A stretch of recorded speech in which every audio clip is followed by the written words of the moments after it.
दोस्तों, कैसे हो आप लोग। तो दोस्तों मैं आप सभी का स्वागत करता हूं आपके अपने गिरी ट्यूटोरियल्स के यूट्यूब चैनल पे, जहां पर प्रदीप सर ने धमाका बैच लॉन्च किया। क्या धमाका बैच? यार दोस्तों, धमाका बैच 7th स्टैंडर्ड के लिए, 6th स्टैंडर्ड के लिए, 8th standard, 9th standard, 10th standard, 11th, अरे भाई 12th के लिए भी सारे जो लेक्चर्स है वो आने वाले हैं दोस्तों। तो चलिए अब हम आज के लेक्चर से शुरुआत करते हैं। आज का लेक्चर क्या है? आज का लेक्चर दोस्तों होने वाला है हमारे 7th स्टैंडर्ड के स्टूडेंट्स के लिए, उनका हिस्ट्री का फर्स्ट चैप्टर, जिसका नाम क्या है? नाम क्या है? चलो बता दे। ठीक है, चलो बता दे। तो जहां नाम है दोस्तों वो है आपका सोर्सेज ऑफ हिस्ट्री। क्या है दोस्तों? सोर्सेज ऑफ हिस्ट्री, ये आपके टॉपिक का नाम है, यानी चैप्टर का नाम है। अब सोर्सेज ऑफ हिस्ट्री में क्या सारी चीजें होती है, हिस्ट्री क्या होता है, सोर्सेज क्या होता है, सारी चीजें हम लोग एक एक करके क्या पढ़ने वाले। ठीक है, चले तो चलो यहाँ पे हमारे भोलू भाई साहब, तो भोलू भाई साहब तैयार हो कि नहीं तैयार? तैयार हो? ठीक है। क्या एक सवाल है, पहले मैं आपके बारे में बता दूं थोड़ा। ये हमारे भोलू भाई साहब, ये हमारे लेक्चर में बीच बीच में आते रहेंगे। अगर आपने राहुल सर का लेक्चर देखा तो राहुल सर के लेक्चर में भी आते रहे, प्रदीप सर के लेक्चर में, तो प्रदीप सर के लेक्चर में आते। ये बीच में इनका डाउट बहुत आता है। चलो देखते भोलू भाई साहब से पूछ लेते डाउट क्या है उनका। आप भोलू भाई साहब बोलिए, क्या हुआ? क्या? अच्छा ठीक है। तो ये भोलू भाई साहब का डाउट क्या पता है क्या? भोलू भाई साहब बोल रहे कि सर सोर्सेज ऑफ हिस्ट्री पढ़ा लिखे, हिस्ट्री क्या होती है वो तो बता दो। अरे भोलू भाई साहब, अब टेंशन क्यों ले रहे हो? सोर्सेज ऑफ हिस्ट्री क्या होती है वो बताऊंगा, लेकिन उससे पहले हिस्ट्री क्या होती है वो भी बताऊंगा। सही बात है कि नहीं बात है? तो चलिए दोस्तों जानते हैं हिस्ट्री होती क्या है।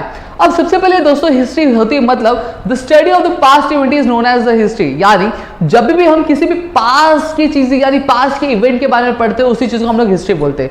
और पास्ट मतलब क्या होता है? बीता हुआ कल, जो टाइम हो चुका। अभी जैसे मेरे और भोलू के बीच में बात हो रही थी, तो भोलू और मेरे बीच में क्या बात हो रही है, जब कोई वो पढ़ेगा तो वो उससे हम लोग बोलेंगे हिस्ट्री बोलेंगे, यानी वो हिस्ट्री पढ़ रहा है। समझ में आ गया? जैसे अगर मैं महात्मा गांधी जी के बारे में बात करूं तो वो क्या होगा? वो हिस्ट्री हो गई। वो पास्ट में थे, अभी है क्या? पास्ट में थे, तो वो क्या हो गया? वो दोस्तों आपका हिस्ट्री हो गया। अगर मैं छत्रपति शिवाजी महाराज के लाइफ स्टाइल के बारे में पढ़ूंगा तो वो भी क्या होती है? हिस्ट्री होती है। समझ में आ गया? स्वराज के बारे में पढ़ूंगा तो वो भी क्या होता है?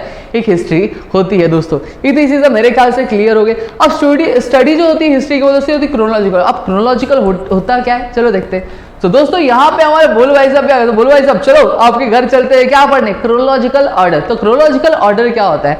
अब फॉर एग्जांपल दोस्तों ये हमारे भोलू भाई साहब का क्या घर है। अब भोलू भाई साहब के घर में अगर मैं बात करूं तो अगर मुझे उनके पास के बारे में, उनके एंसेस्टर्स के बारे में पढ़ना हो तो मैं क्या करूंगा? सबसे पहले दोस्तों इनके दादाजी है, ये उनके पापा है, और ये हमारे भोलू जी है। सही बात है ना भोलू जी? ठीक है। तो अगर मुझे इनके पास्ट के बारे में पढ़ना है तो मुझे क्या पहले उनके सबसे पहले जो पूर्वज थे उनके बारे में बात करना पड़ेगा। यानी फॉर एग्जांपल अभी प्रेजेंट में 3 लोग हैं, दादा है, पापा है और उनके क्या बेटे हैं। तो क्रोनोलॉजिकल ऑर्डर क्या होता है? Date sequence. जब भी हम कोई चीज ऑर्डर डेट के सीक्वेंस में पढ़ते हैं उसको हम लोग क्या बोलते हैं? क्रोनोलॉजिकल ऑर्डर बोलते हैं। जैसे अगर मैं पहले अगर मुझे फरवरी के बारे में पढ़ना है तो मैं सबसे पहले पहली तारीख को क्या हुआ था वो पढ़ूंगा, फिर दूसरी तारीख को क्या हुआ था, तीसरी तारीख को क्या हुआ था, चौथी तारीख को, 5वीं तारीख को, 6, 7 एंड सो ऑन। तो ये क्या होता है? एक डेट का सीक्वेंस है। पहले पहली तारीख आती है, फिर उसके बाद क्या आती है? दूसरी, फिर तीसरी, फिर चौथी, फिर 5वीं। तो ये क्रोनोलॉजिकल ऑर्डर में क्या हो? तो डेट के सीक्वेंस का जो ऑर्डर होता है उसको हम लोग क्रोनोलॉजिकल ऑर्डर बोलते हैं। अब हिस्ट्री में कैसे होता है वो भी बता देता हूं। अगर मुझे इन सब के हिस्ट्री के बारे में जानना है, इनके पास्ट के बारे में जानना है, इनके पूर्वज के बारे में जानना है, तो सबसे पहले प्रेजेंट में सोर्स क्या है मेरे ये जो दादाजी है ना, दादाजी ये मेरे सोर्स है। तो सबसे पहले इनके पास जाऊंगा। इनका जन्म पहले हुआ था, क्रोनोलॉजिकल ऑर्डर डेट के बाद इनका जन्म पहले हुआ था। सबसे पहले मैं इनके बारे में जानूंगा। इनको पहले के बारे में ज्यादा पता होगा तो उसके बाद जाऊंगा। फिर उसके बाद इनके पिताजी के बारे में जाऊंगा। किसके? भोलू के पिताजी के पास। तो पापा के बारे में पढ़ूंगा। सही बात है, क्योंकि दादाजी के बाद पापा जी आए थे। सही बात है। फिर पापा जी के बाद किसी को ये हमारे ढोलू भाई साहब, क्या बोल रहा है? ढोलू भाई साहब, सॉरी भोलू भाई साहब। तो भोलू भाई साहब से पूछूंगा।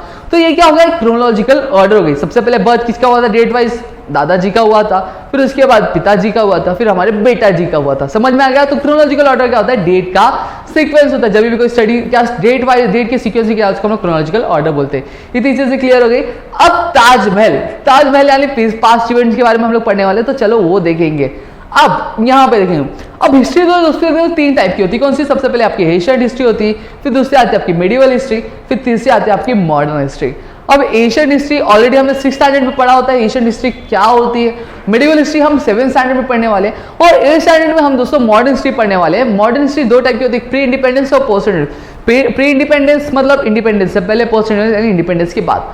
वो हम लोग 8th स्टैंडर्ड में पढ़ेंगे प्री इंडिपेंडेंस के बारे में, और पोस्ट इंडिपेंडेंस के बारे में हम 9th स्टैंडर्ड में पढ़ेंगे। तो उसको अभी लेना देना नहीं, सिर्फ नॉलेज के लिए बता दिया आपको। ठीक है। अब चलो दोस्तों यहाँ पे बढ़ते हैं। अब यहां पे अगर मैं बात करूं सोर्सेज ऑफ हिस्ट्री, अब सोर्सेज ऑफ हिस्ट्री जो होती है दोस्तों वो कितने टाइप की होती है आपकी होती है दोस्तों 3 टाइप की। मेडिवल हिस्ट्री पढ़ने के लिए 3 टाइप की होती है। कौन सी? सबसे पहले आता है आपका दोस्तों रिटर्न सोर्स। अब रिटर्न सोर्सेज क्या होते हैं, शॉर्ट ट्राई जिससे दूंगा, बाकी हम लोग लेक्चर्स में तो देखने ही वाले। रिटर्न सोर्स मतलब जो भी चीजें हम लोग हाथ से, रिटर्न मतलब क्या होता है, लिखा हुआ, जब भी कोई चीज जो लिखी हुई और वो हमें क्या कर रही है, वो हमें हिस्ट्री के बारे में बता रही है, यानी पास्ट इवेंट्स के बारे में, तो उसको हम लोग बोलते हैं रिटर्न सोर्सेज बोलते हैं। क्या बोलते हैं? Return source. वो बुक हो सकता है, कोई डॉक्यूमेंट हो सकता है, गवर्नमेंट गैजेट हो सकती है। समझ में आ रहा है कि नहीं आ रहा है? तो ये सारी चीजें क्या होती है, आपके रिटर्न सोर्सेज होती है। अब अगर मैं आगे बात करूं तो आगे दोस्तों आपका आता है ओरल सोर्सेज। अब ओरल सोर्सेज यानी जो चीज मुंह से बोली जाती है। अब जैसे ये मैं जो बोल रहा हूँ ये मुंह से बोली जा रही है, ओरली बोली जा रही है, तो ओरल सोर्सेज। अब जैसे बहुत सारे श्लोक होते हैं, जैसे अगर एक श्लोक बोले गुरु ब्रह्मा गुरु विष्णु गुरु देवो महेश्वरा गुरु साक्षात परब्रह्म तस्मै श्री गुरुदेव नमः।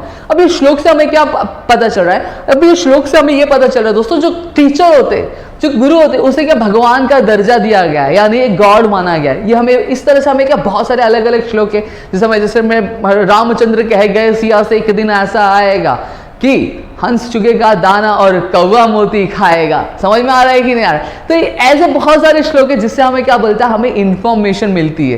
क्लियर हो गई? तो इसको हम लोग क्या बोलते हैं, ओरल सोर्सेज बोलते हैं। अब आगे आपका आता है मटेरियल सोर्सेज। अब मटेरियल सोर्सेज की अगर मैं बात करूं तो ये एक ऑब्जेक्ट है, ये भी एक मटेरियल है दोस्तों। अब इस मटेरियल की वजह से हम लोग को जो भी इंफॉर्मेशन अगर पास्ट के बारे में मिलेगी तो उसको हम लोग क्या बोलेंगे, मटेरियल सोर्स बोलेंगे। अब जैसे मेरी वॉच है, तो बाबा आजम के जमाने की वॉच है, लेना समझ में आ गया, मेरे दादा ने दिया है। तो ये क्या होता है, ये हमें इंफॉर्मेशन प्रोवाइड करी, किसके, पास्ट इवेंट के बारे में बता करी। तो ये भी क्या हो गया, मेरा मटेरियल सोर्स हो गया। समझ में आ गया? मतलब कोई भी ऑब्जेक्ट जो इन्फॉर्मेशन प्रोवाइड करे किसी भी पास्ट इवेंट के बारे में, उसको हम लोग मटेरियल सोर्स बोलते हैं। बस इतना ध्यान रखो और कुछ भी नहीं। अब मटेरियल सोर्स में क्या सारी चीजें आती है, चलिए देखते हैं दोस्तों। अगर मटेरियल सोर्सेज में अगर मैं बात करूं आपको दोस्तों, तो एक मेमोरियल्स आते हैं, यानी स्मारक आते हैं जो किसी के याद में बनाए जाते हैं। हमारे जो ग्रेट लीडर्स थे, राजा महाराजा हुआ करते थे, उनकी याद में बनाए, जैसे छत्रपति शिवाजी महाराज का एक हमारे पास मेमोरियल है, आप जैसे देख सकते हो स्क्रीन पे।